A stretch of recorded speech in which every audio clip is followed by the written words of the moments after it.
नमस्कार मित्रों, मैं पंडित सतीश भट्ट अपने YouTube चैनल पर आपका स्वागत करता हूं। तो मित्रों, आज मैं आपको कार्तिक महात्म्य का 13वां अध्याय सुनाने जा रहा हूं, जिसे ध्यानपूर्वक सुनेंगे और नारायण भगवान से प्रार्थना करूंगा कि नारायण भगवान आप सभी आत्माओं का कल्याण करें, आपको सद्बुद्धि दें, आपके जीवन में धन ऐश्वर्य आदि की वृद्धि हो, आपका मंगल हो। और मेरा साथ देने के लिए धन्यवाद कहना चाहता हूँ। मेरे वीडियो को लाइक और शेयर करने के लिए भी धन्यवाद कहना चाहता हूँ। इस कार्य में आप मेरे साथ हो, इसके लिए मैं आपका आभार व्यक्त करना चाहता हूँ। तो मित्रों, ज़्यादा समय न लेते हुए 13वां अध्याय शुरू करता हूँ। तो पहले बोलेंगे नारायण भगवान का थोड़ा सा ध्यान करेंगे। हरि ओम नमो भगवते वासुदेवाय। हरि ओम नमो भगवते वासुदेवाय। हरि ओम नमो भगवते वासुदेवाय। हरि ओम नमो भगवते वासुदेवाय। हरि ओम नमो भगवते वासुदेवाय। हरि ओम नमो भगवते वासुदेवाय। बोले गोविंद भगवान की जय। जय जय श्री राधे। 13वां अध्याय मित्रों आपके समक्ष ध्यानपूर्वक सुनेंगे। नारद जी बोले, दैत्यों की तीक्ष्ण प्रहार से व्याकुल देवता इधर उधर भागने लगे। तब इंद्र आदि को इस प्रकार भयभीत देखकर गरुड़ पर चढ़े भगवान युद्ध में आगे बढ़े। उन्होंने अपना शारंग नामक धनुष उठाया और बड़े जोर से टंकोर किया और त्रिलोकी शाब्दित हो गई। पल मात्र में ही भगवान विष्णु ने हजारों दैत्यों के सिर काट गिराए। यह देखकर जलंधर के क्रोध की सीमा न रही। फिर तो भगवान विष्णु और जलंधर का महान संग्राम हुआ। बाणों से आकाश भर गया। लोग आश्चर्य करने लगे। भगवान विष्णु ने अपने बाणों के वेग से उस दैत्य की ध्वजा और शस्त्र और धनुष बाण काट दिए। दैत्य की ध्वजा, शस्त्र और धनुष बाण काट डाले तथा एक बाण से उसकी छाती में प्रहार किया। इससे व्यथित हो उसने अपनी प्रचंड गदा उठाकर गरुड़ के मस्तक पर दे मारी। गरुड़ पृथ्वी पर गिर पड़ा। साथ ही क्रोध से उस दैत्य ने होंठ काटे और भगवान विष्णु की छाती में भी एक तीक्ष्ण प्रहार किया।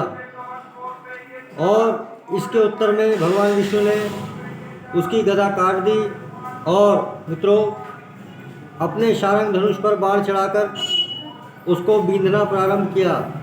तो जलंधर जी उन्हें पर अपने बाणों को बरसाने लगा। तो जलंधर ने भी प्रहार किया और उन पर अपने बाणों को बरसाने लगा। उसी समय जलंधर ने भगवान विष्णु को कई पहने बाण मारकर वैष्णव धनुष को काट दिया। और धनुष कट जाने पर भगवान ने गदा ग्रहण कर ली और शीघ्र ही जलंधर को खींचकर मारी भी। परंतु उस अग्निवत अमोघ गदा की मार से भी वह चलायमान ना हुआ और मंदोन्मत्त हाथी के समान उसे यानी गदा की मार को फूल की माला ही जाना। साथ ही उस युद्ध दुर्मद ने अत्यंत ही क्रुद्ध होकर एक अग्निमुख त्रिशूल उठाकर विष्णु पर छोड़ दिया। भगवान विष्णु ने शिव के चरणों का स्मरण कर नंदक नामक त्रिशूल से उसके त्रिशूल को छेद दिया। जलंधर ने झटक कर भगवान विष्णु की छाती में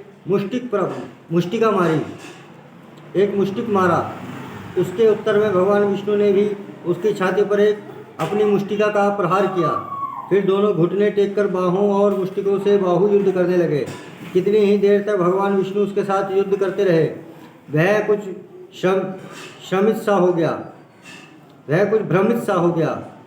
तब सर्वश्रेष्ठ मायावी भगवान उस दैत्यराज से मेघवाणी में बोले कि हे रण दुर्मम दैत्य श्रेष्ठ, तू धन्य है जो इस महायुद्ध में इतने बड़े बड़े आयुधों से भी भयभीत ना हुआ। तेरे इस युद्ध से मैं बड़ा प्रसन्न हूँ। तू जो मांगे चाहे मांग, मैं अदय वस्तु भी आज तुझको दे दूंगा। तो मायावी भगवान विष्णु की ऐसी वाणी सुनकर जलंधर ने कहा, हे भावुक, यदि आप मुझ पर प्रसन्न हैं तो यह वर दीजिए कि आप मेरी बहन के साथ तथा अपने सारे कुटुंबियों सहित मेरे घर पर निवास करें। नारद जी कहते हैं, उसके ऐसे वचन सुनकर भगवान विष्णु को खेद तो हुआ, किंतु उसी क्षण उन देवेश ने तथास्तु कह दिया। अब भगवान विष्णु सब देवताओं के साथ जलंधरपुर में जाकर निवास करने लगे। जलंधर अपनी बहन लक्ष्मी और देवताओं सहित भगवान विष्णु को वहाँ पाकर बड़ा प्रसन्न हुआ। फिर तो देवताओं के पास जो रत्न आदि थे उनके स्थानों पर दैत्य को स्थापित कर जलंधर पृथ्वी पर आया, निशुंभ को पाताल में स्थापित कर दिया और देव दानव यज्ञ गंधर्व राक्षस मनुष्य आदि सबको अपना वंशवर्ती बनाकर त्रिभुवन पर शासन करने लगा। उसने धर्मानुसार सपुत्रों के समान प्रजा का पालन किया। उसके धर्म राज्य में सभी सुखी थे। 14वां अध्याय।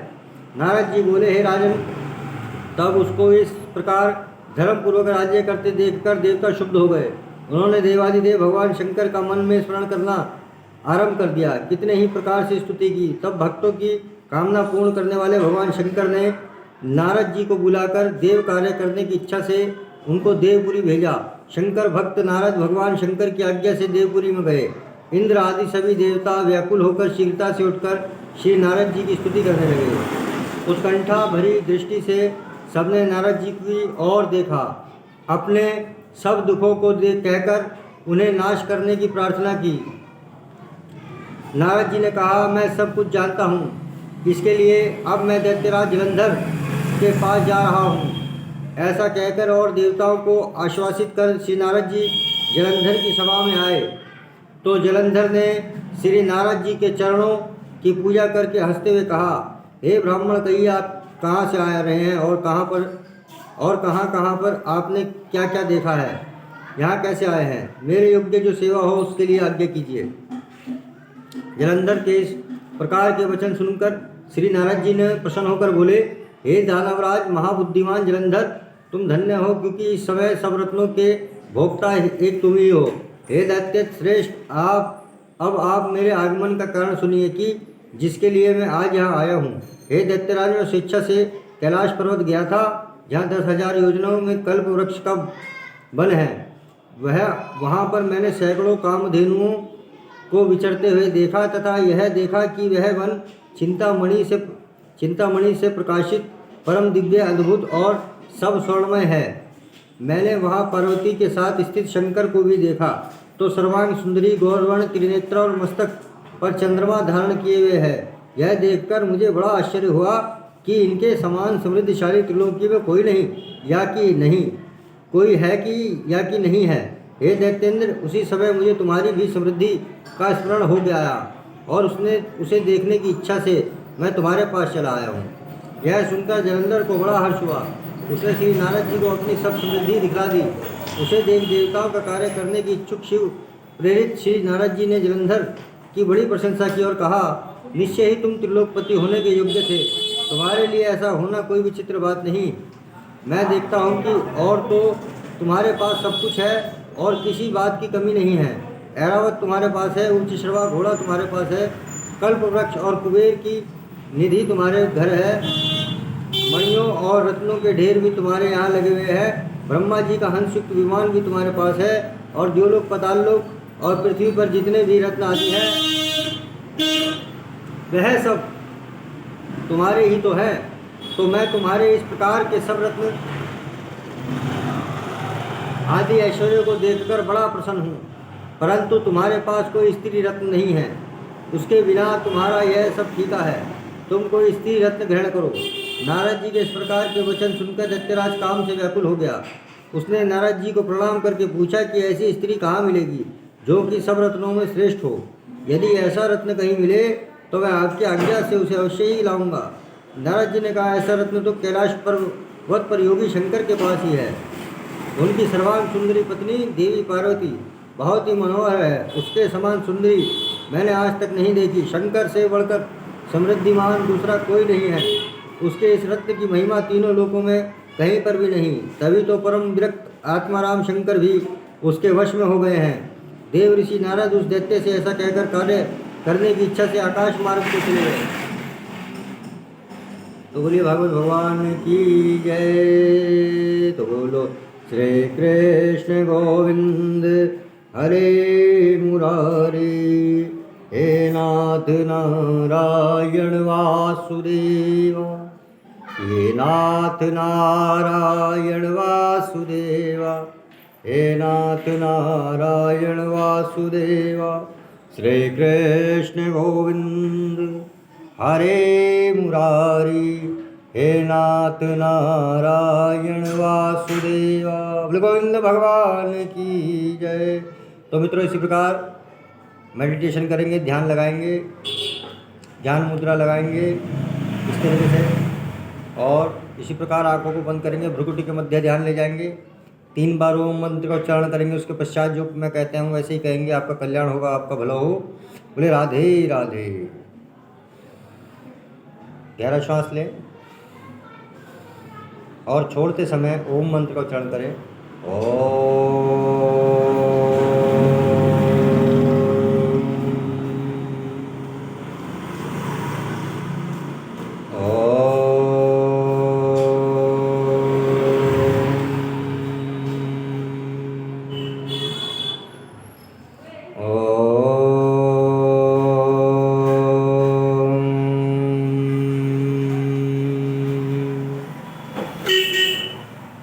अब मित्रों अपने मन में कहें, मैं एक शांत स्वरूप आत्मा हूँ।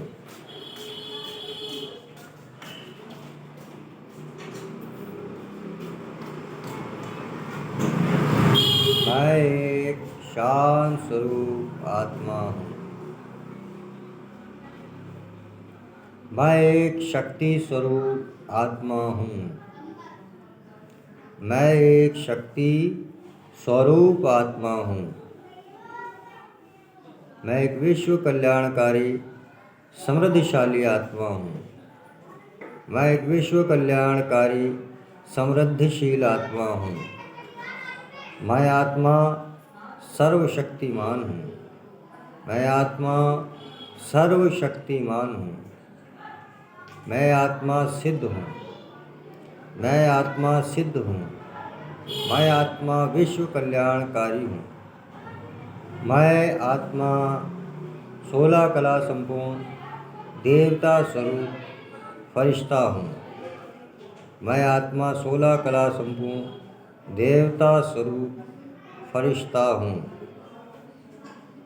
मैं आत्मा ज्योति बिंदु स्वरूप हूँ। मैं आत्मा ज्योति बिंदु स्वरूप हूँ।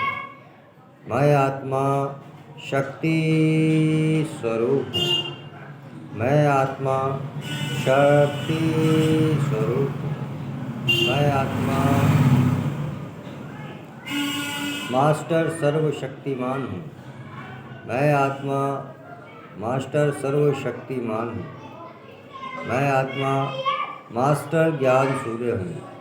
मैं आत्मा मास्टर ज्ञान सूर्य हूँ। मैं आत्मा मास्टर ज्ञान सूर्य हूँ। मैं आत्मा मास्टर दिव्य हूँ। मैं आत्मा सर्वशक्तिमान हूँ। मैं आत्मा ज्ञान का स्वरूप हूँ। मैं आत्मा ज्ञान स्वरूप हूँ। मैं दिव्य बुद्धिमान आत्मा हूँ। मैं दिव्य बुद्धिमान आत्मा हूँ। मेरा शरीर एकदम स्वस्थ है। मेरा शरीर एकदम स्वस्थ है। मेरा शरीर एकदम स्वस्थ है। मेरा पूरा परिवार स्वस्थ है। मेरा पूरा परिवार स्वस्थ है। मेरा पूरा परिवार स्वस्थ है। मेरे साथ सब कुछ अच्छा ही हो रहा है। मेरे साथ सब कुछ अच्छा ही हो रहा है। मेरे पास अपार धन है। मेरे पास अपार धन है। मेरे पास अपार धन है। मेरे पास अपार धन है। मैं सर्वशक्तिमान हूँ।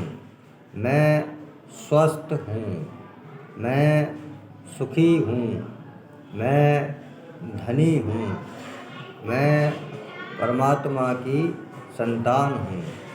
मेरे साथ आज से सब कुछ अच्छा ही होगा।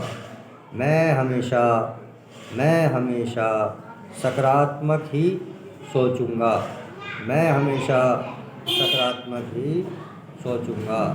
मैं हमेशा दूसरों के बारे में अच्छा ही सोचूंगा। मैं हमेशा दूसरों के बारे में अच्छा ही सोचूंगा, क्योंकि मैं आत्मा देवता स्वरूप हूँ।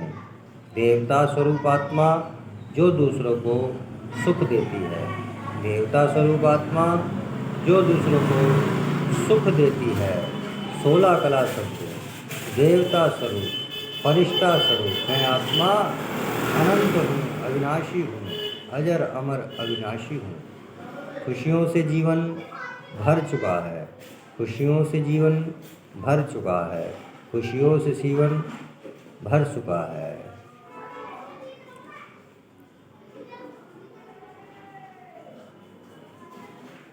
मेरी 8 शक्तियाँ जागृत हो चुकी हैं। मेरी 8 शक्तियाँ जागृत हो चुकी हैं। मैं सिद्ध देवता हूँ। मैं सिद्ध देवता हूँ। मैं परमपिता शिव परमात्मा की संतान हूँ। अब मित्रों बोलो, सबका भला हो, सबका भला हो, सबका भला हो। अब मित्रों अपनी जो भी मनोकामना है उसे अपने मन में धारण करें और 2 मिनट का मौन।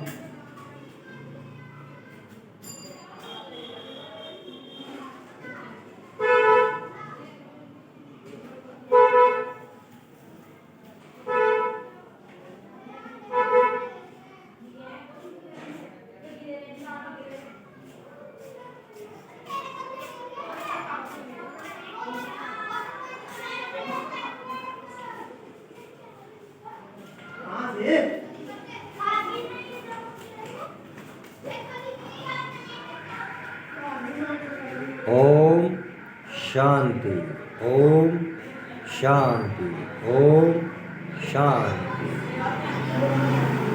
राधे राधे मित्रों, राधे राधे, राधे राधे, राधे राधे, राधे राधे, राधे राधे, राधे राधे, राधे राधे, राधे राधे, राधे राधे।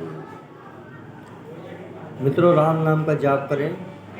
राम राम 1, राम राम 2, राम राम 3, राम राम 4, राम राम 5, राम राम 6, राम राम 7, राम राम 8, राम राम 9, राम राम 10, राम राम 11, राम राम 12, राम राम 13, राम राम 14, राम राम 15, राम राम 16, राम राम 17, राम राम 18, राम राम 19, राम राम 20, राम राम 21। राधे राधे, राधे राधे, राधे राधे, राधे राधे, राधे राधे, राधे राधे, राधे राधे, राधे। नारायण नारायण। प्रिय परमपिता शिव परमात्मा की जय हो। बोले नारायण भगवान की जय। बोले भगवती मैया की जय हो। मित्रों परमात्मा का आशीर्वाद हमेशा तुम्हारे साथ रहे। तुम्हारा भला हो, तुम्हारा कल्याण हो, रोजी रोजगार में वृद्धि हो, जीवन खुशियों से शांति से भरा रहे, अच्छा स्वास्थ्य प्रदान हो। नारायण भगवान की कृपा आप पे बनी रहे। माता रानी भगवान शंकर की कृपा आप पे बनी रहे। राधे राधे मित्रों। अब मित्रों मैं आपसे ये कहना चाहता हूँ मित्रों, यदि आप मेरा ये वीडियो देख रहे हैं तो आपको बहुत बहुत धन्यवाद है। और मित्रों मैं आपका आभार व्यक्त करता हूँ। और सबसे बड़ी बात ये कि मित्रों यदि आप मेरा वीडियो देखते रहेंगे ना और इसी तरीके से मेडिटेशन करते रहेंगे तो एक दिन आप कहोगे कि वाकई में हमारे जीवन में चमत्कार हो गया, क्योंकि मुझे नारायण भगवान पर विश्वास है और उस परमपिता शिव परमात्मा पर विश्वास है। बस इतना ही मैं कहना चाहता हूँ। और इसी तरीके से आप हमसे जुड़े रहिए। धन्यवाद, थैंक यू, आभार व्यक्त करता हूँ। राधे राधे मित्रों, राधे राधे। कल्याण हो, सदा सुखी रहो।